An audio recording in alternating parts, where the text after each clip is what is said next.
Hey guys, I'm back with another video on promises. So earlier I left with promises theory part where like if you haven't seen that videos, please go through them so that you can get an idea what the promises is like under the hood. I've explained the things in the diagram format so that you can go through, or either you can find the link in the description section below. So let me just get it started with the promises. So as per the feedback, I'll go through one of the like little bit on the theory side first, so that you can get an idea what is this and what we are going to do here. So this video is basically targeting the practical portion with the basics. So we have some promises basics like how the promises are getting used and what are the purposes of it and what are the applications. So the contents that are listed here we are going to talk about. So these are the things. Let's get it started. Before that, if you haven't subscribed it, please do subscribe and please do like and share. So let me just get it started on this. So what is promise? So promise is an object first of all in JavaScript. Like in JavaScript, each and everything is a object, and promise is an another object wrapper of inside the JavaScript. So the promise, what it does is basically why we are using it. So promise is basically I'm promising something that I'm going to fulfill all those requirements that you have. So promise is basically async handler.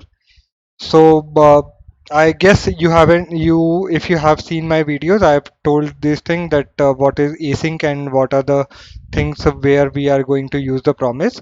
But for those people who are new to this channel or who are new to this video, let me just give you a brief idea what is promise and why we are using the promise here. So for each and every async activities, so let's say I'm just grabbing a pen and yep, right. So let's say this is a client or browser, I would say, and I'm having a server, right?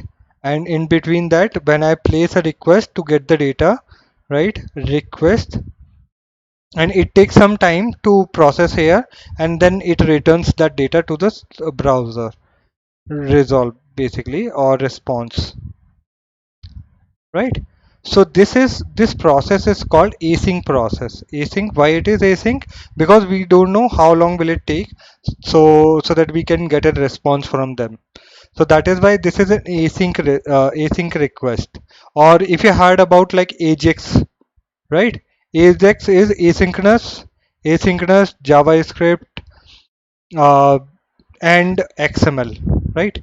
Asynchronous JavaScript and XML. This is the AJAX request basically, right? So this is the async request. So promises are basically the async handlers. Async handlers. To sorry for my typing. So promises are basically the async handlers. So whenever I say async handler, okay. So async handler means each and every request that we are going to process and which is taking some time, and then to handle those requests we are going to use the promises. So why promises? Earlier we used to have like since this is covered, if you like I guess this might be clear why I'm saying async. Each and every activity that is going to be performed at some point of time or asynchronously, that is going to be handled with a promise. So promise is basically providing a method where you can handle such async request in a much good way, right? So async is an object first of all, right? I'm just summarizing. I'm not repeating myself, just summarizing for those who are a student and who are new to this topic. So consider this. This is an async handler. Handler means like for anything that we are going to handle inside the JavaScript. Like for an example, if we have to handle an error case, this is not related to this thing, but in generic, if you are going to handle an error, right? So what you do is like you say try block and catch block, right? Catch block, and in that thing you mention that error. You handle those scenarios, right? In the similar fashion, when we came across with any of the async request, we used to handle these kind of requests with the promises. Right now, you get a much better understanding why promises are going to be used. So any of the timer activities that is going to be performed with the promise, that is going to be handled by the via promises. Why promises? Why we are using the promises? So let me just again color change. Yep. So why we are using the promises, right? This is a big question. Why we use it?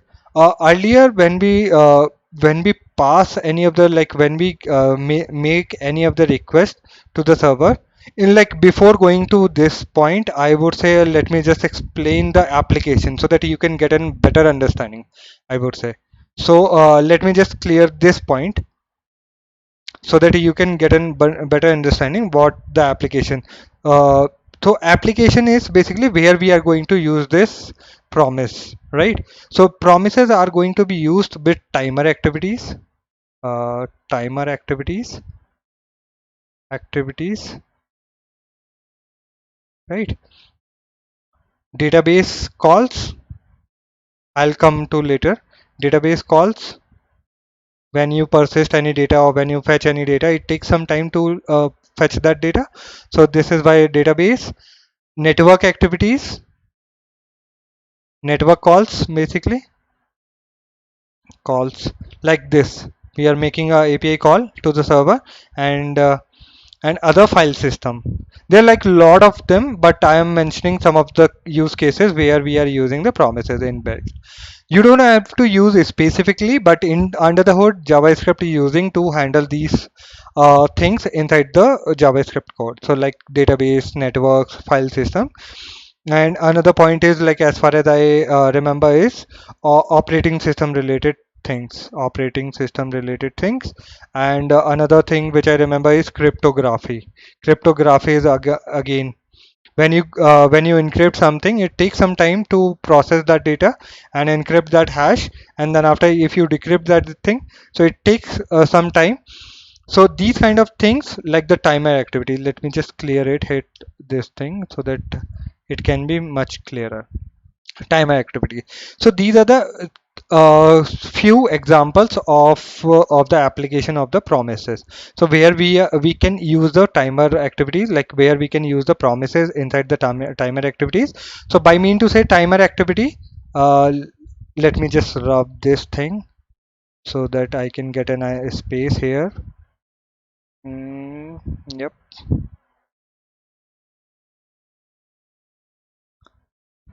So what are the timer activities?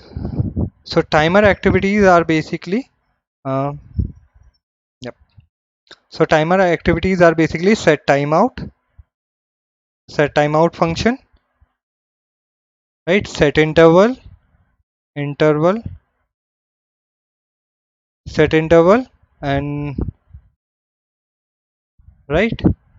These are the basically uh, these are the timer functions basically inside the JavaScript or inside the browser. So these are the APIs basically.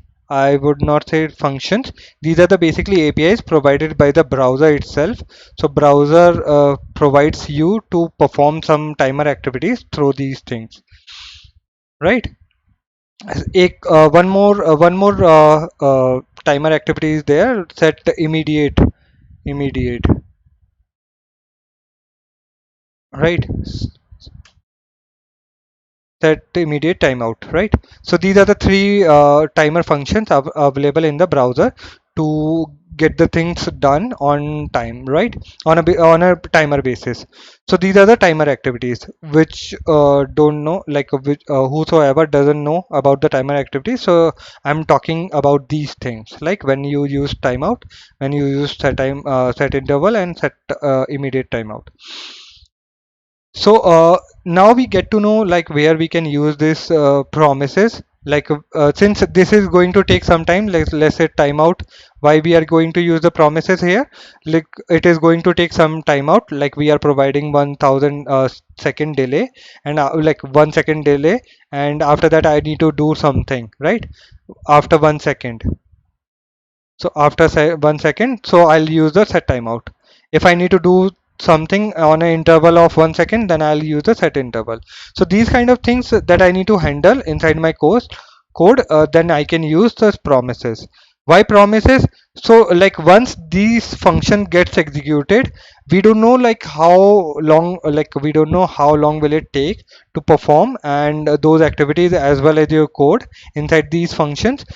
So after that you have to, like when these things are done, then we have to do certain activities. So for them I need to use the promises. So let's say I am having a set timeout function, right?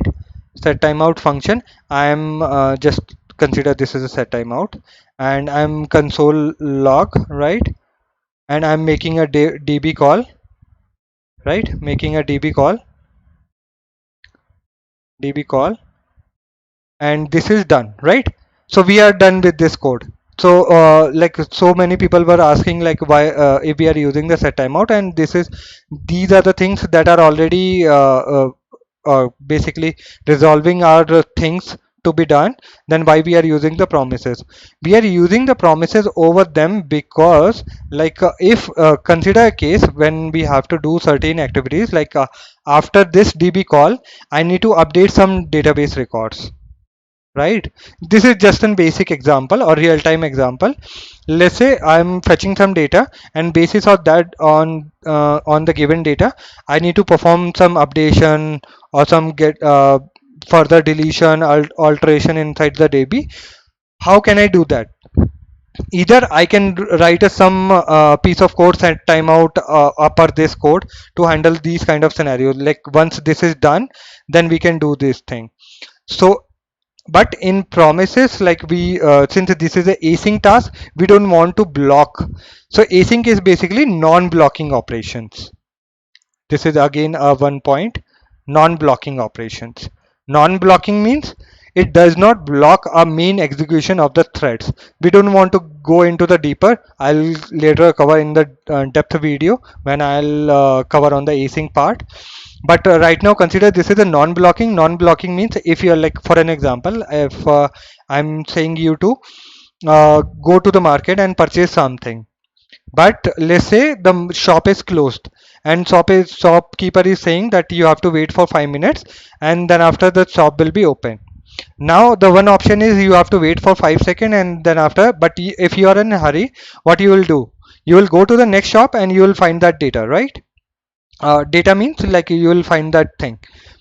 So in that sense you are not blocking the main threads. Or let's say I'm having two person, one I've sent for electronic market, and one I have sent for this big bazaar, and one is blocked. Why?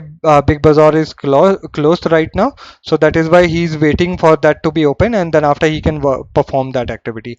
Till the time he is doing that activity, or till the time he is purchasing that product, another person is free to go somewhere and purchase that electronic market section. So one person can go to the electronic market, or the same person can go to the electronic market section and find out the stuffs, and he can purchase that stuff till the time this big bazaar did not get open.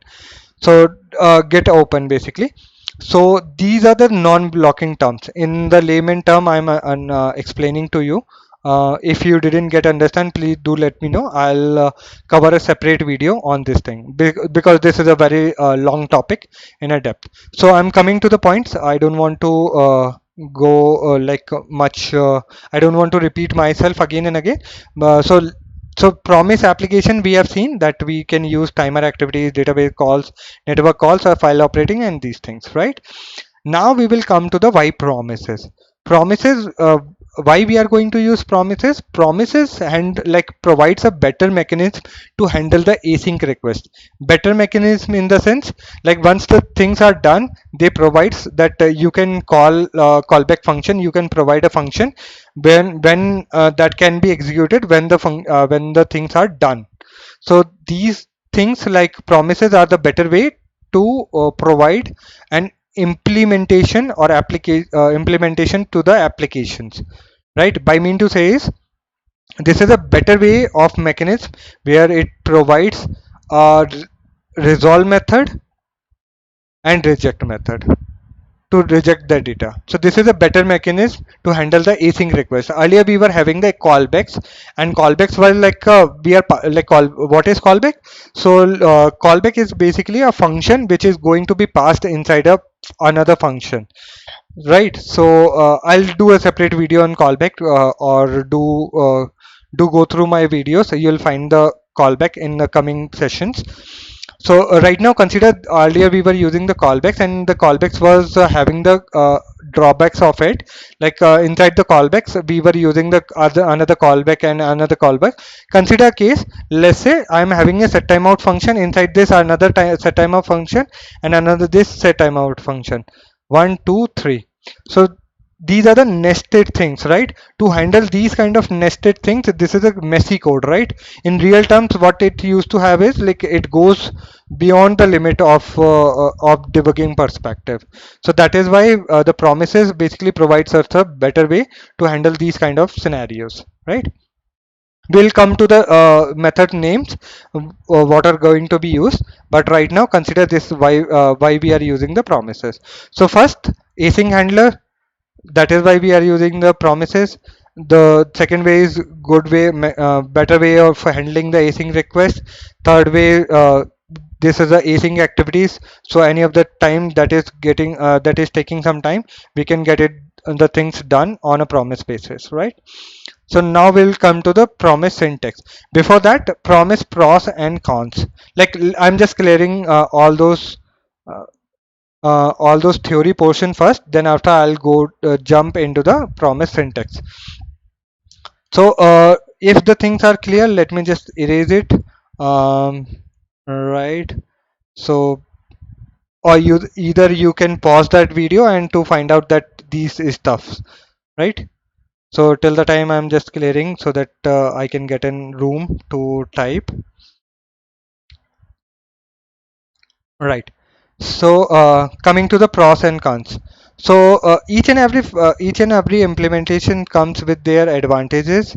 Uh, comes with their advantages. So first we will see advantages. Advantages are like async activities, non-blocking, right?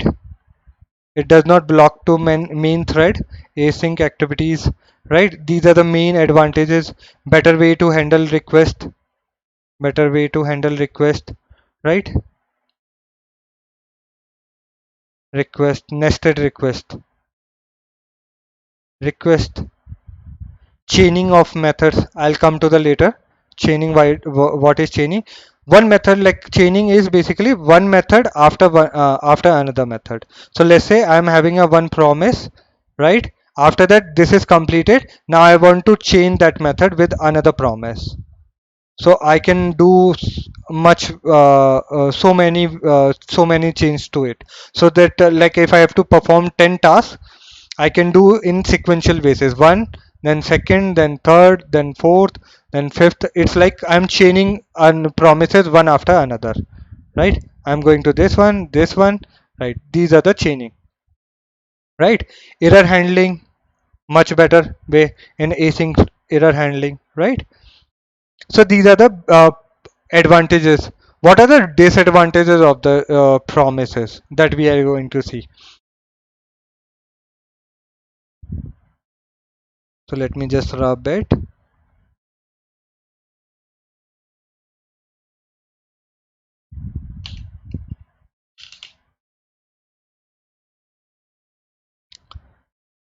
So right guys, so cons, just picked, okay, cons, right?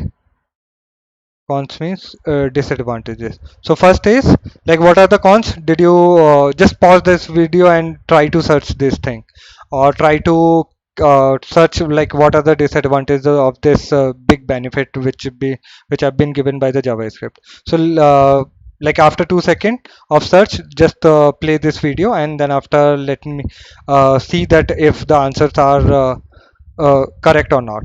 So cons is basically if you have made a promise with a server, like if for an example, if you have made a API request to the server, from client to server, then you can't cancel them.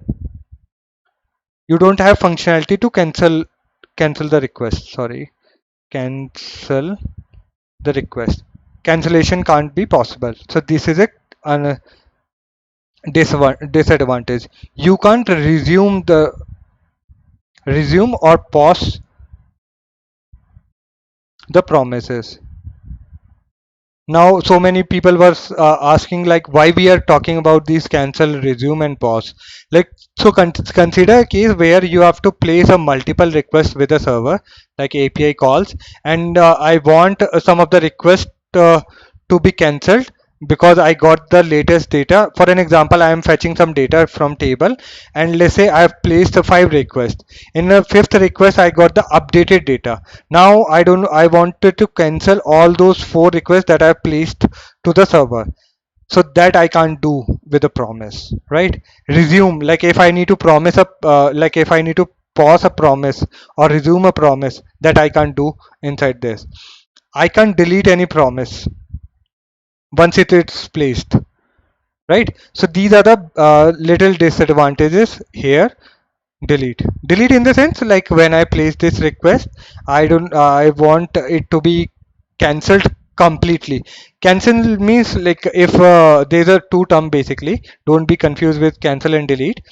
So by mean to say delete is like I'm using the wrong word. First of all, I didn't find the right word in my mind, I'm just searching that. But to understand much better, like cancel is basically when I placed a request and the server is got the request, now I'm canceling this request, right? This is a cancel. But I want, if I am placing multiple requests, I wanted to delete some of the requests before I am placing a request to the server. This is called delete. This is what I mean by delete, right? So there might be some cases, but cancel and resume you can't do with a promise. These are the things. So again, you can't do retry. Like you have to provide a mechanism to retry that promise again and again, but promises does not provide that retry functionality. So these are the some common disadvantages of this promise.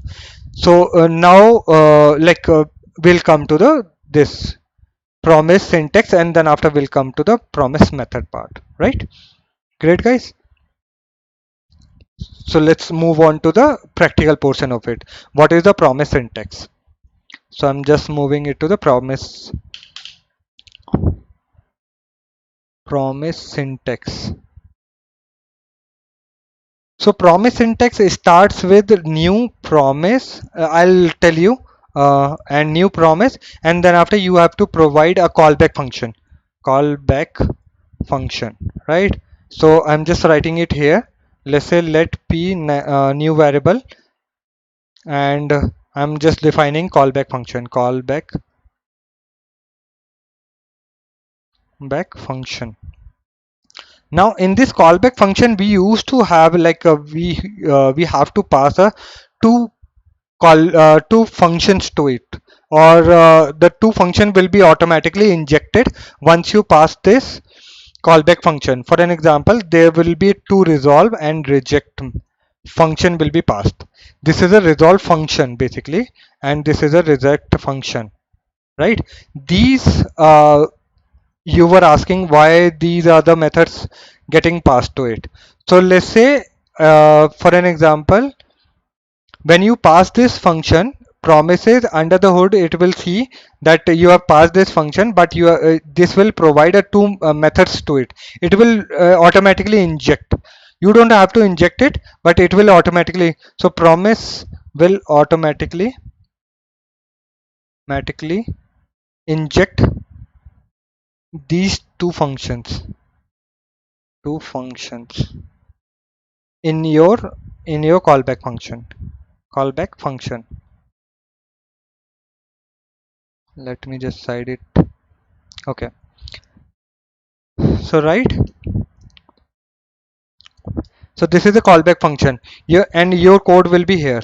Your code will go here. This is a basic syntax. What we used to what we used to do is like you have seen most of the cases, like most of the people were passing this thing, resolve and reject. Please make sure that the first function will be resolve function and second function will be the error function, that is a reject function. And what is the purpose of resolve? Like if you haven't seen my video, please do go through them. There I have explained what are the stages of the promises. So these are the two stages that on these two stages promises works in. So first stage is fulfillment of the request, right? And second is rejection of the request, right? So resolve function is basically, resolve function is this and reject function is this. Now where we can use it, like for an example, if I am making a API call, right? I'm make API call, and on successful of that call, I'll call resolve function. How you can call that resolve function? Resolve basically saying resolve function, and this, in this function you have to pass the which you have got from the Ajax API. To mimic that thing in real time scenario, I'm just using the fetch API. I'll come to later. This is the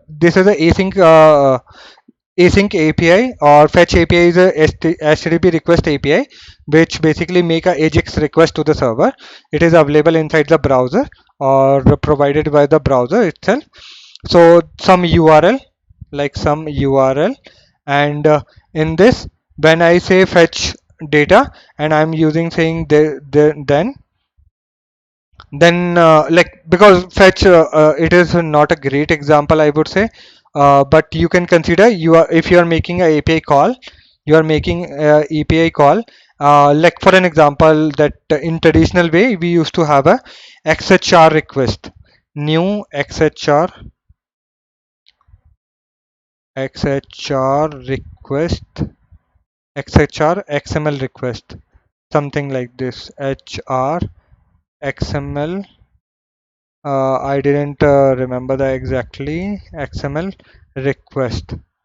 I guess so. This XHR XML request. Sometime it happens like I forget some of the syntaxes, even though I'm working with them. XML HTTP request. Sorry, XML HTTP request. Right. So this XHR, I forget that the full form of this one. So X is basically XML, H for HTTP, and this one is request. Like we are working with daily basis, so we are using some API. So in XHR, what we do used to say is like XHR on load. These are the methods. XHR on send, XHR send. These are the methods. These accept some callback parameters, and on that callback parameter, you like this callback will be called once this XHR will be loaded, and like when the API call is made, and then the callback function will be called, right? But once we got the data, now we got this data inside this function. Let me just write this. So let's say we got this data here, right? Inside this function, I got this data from server, right? Now what I'll do is I'll call the resolve function method here. So now this beauty basically uses the promises. What I'm saying is, once you make a request with the server, I got the data. Once you got the data, please resolve that function with the data. So I'm just resolving that promise, like this promise, or you can do this thing also. Like I'm just rejecting this thing. Right? You can do this way also, right?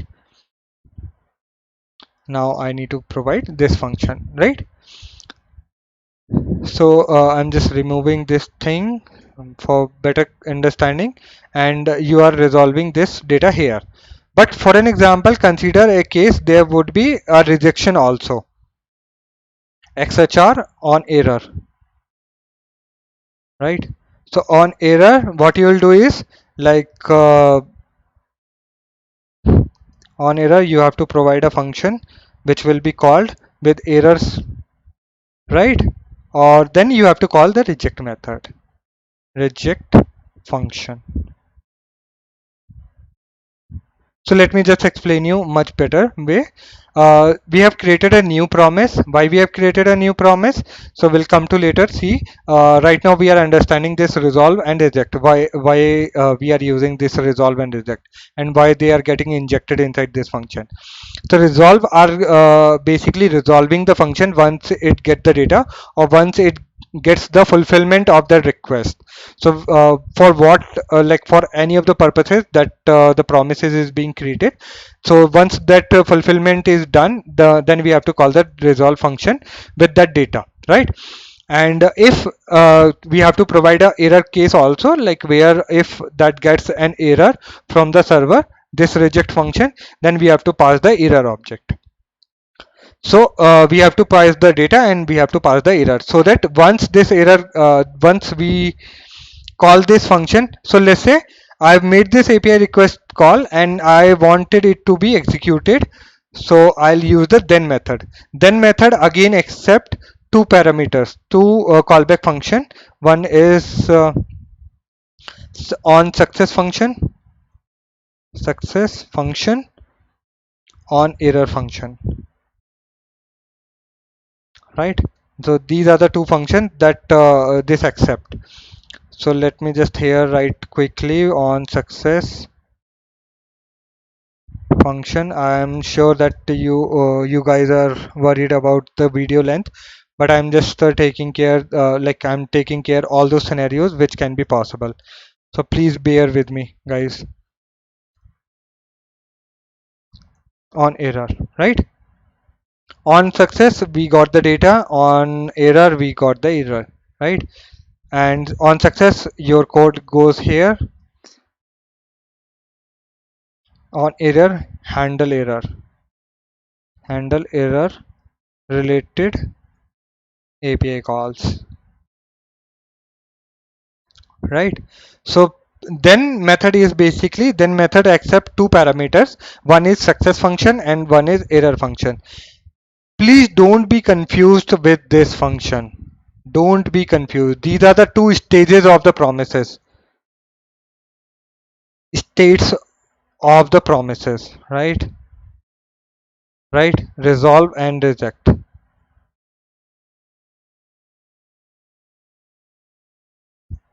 Then is basically the fulfillment of the request, fulfillment of request, either it is resolved or rejected, right? So this method will be called once this gets successful or rejected. In any way, this method then method will be called. So we are saying once you are going to please, I'm promising, I'm creating a promise over this XHR request. Please make a request for me. Once you get the data, please resolve my promise here. And the promises are like I'm creating a new promise here, and so the promise is once it gets resolved with the data. So I'm just saying that after resolving that data, I wanted to perform certain activities, that activities on successful, if I'm having successful calls with the server, then I need to perform some successful code here. So after successful code, right, like the code uh, which you wanted to do, like your code basically which is related after you have made the API call and you have to uh, do certain activity with that data, then you can pass that function here, right? So this is a success function.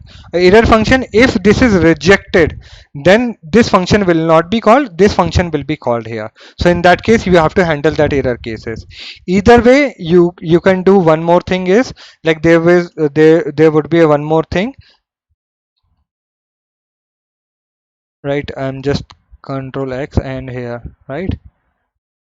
Dot catch is again also a catching of that error,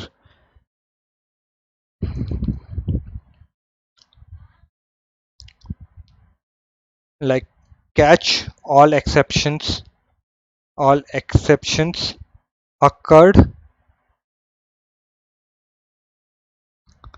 in then method or previous methods or previous methods. By mean to say previous method is like if we are using a one then method, if we are using multiple then methods, like we can do multiple then methods as I explained in chaining, right? This is called chaining. Why this chaining is possible? Because the promise returns a new promise. This is a new term. Promise returns always returns a new promise, right?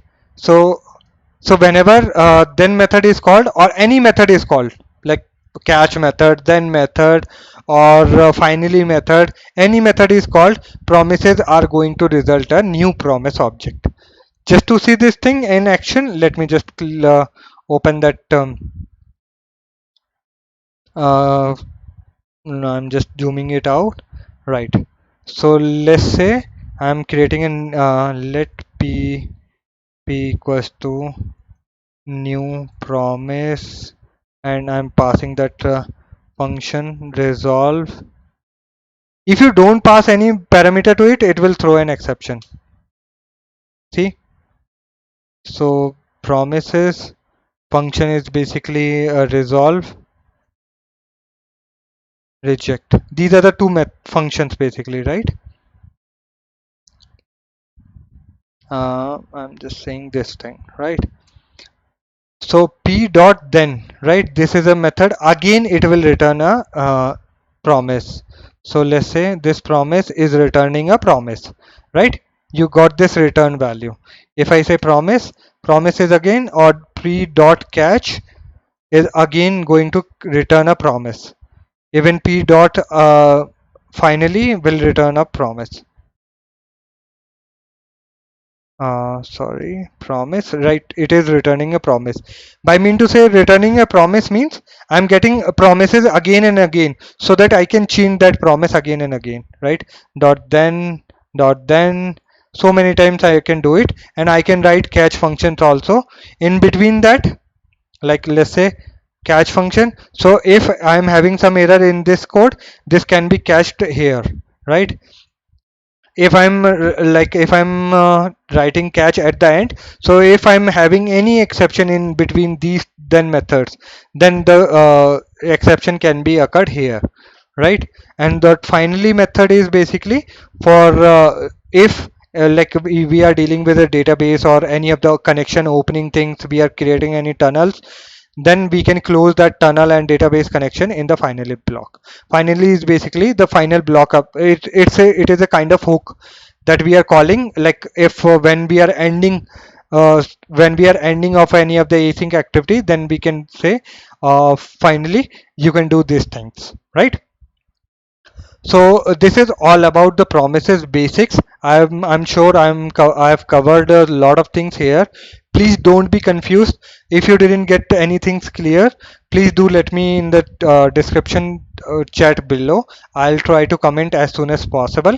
Either I'll in later videos I'll try to explain how the promises are built. So promises methods are we are covered. I'll later videos I'll provide some more methods and the practical implementation of that. Why I have created this video? I have created this video so that you can get an better understanding on the promises, how these are getting used in the JavaScript, right? In practical implementation, I'm going to tell them how the promises are going to be built in the event loop, and why how these are going to be processed inside the Node.js and in browser itself. I'll tell you in the depth also. So I'll going to cover those videos in a later sessions. But till the time, bye bye, and please be safe, and thank you guys, thank you so much. Please do like and subscribe if you like my video. Thank you so much.